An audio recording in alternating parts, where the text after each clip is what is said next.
Tumitigil ang pag-ikot ng aking munting mundo kapag nakikita ang iyong ngiti.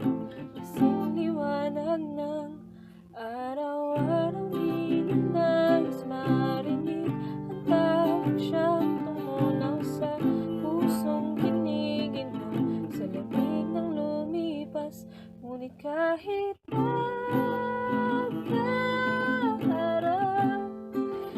ay bumabagyo, ngunit siya'y maambon lamang. Ako'y nakatayo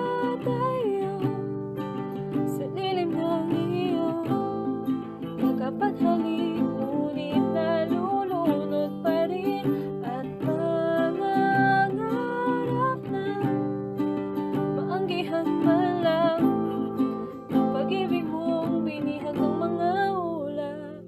Paano ba patitilain ng bagyo kung ang gusto mo lang ay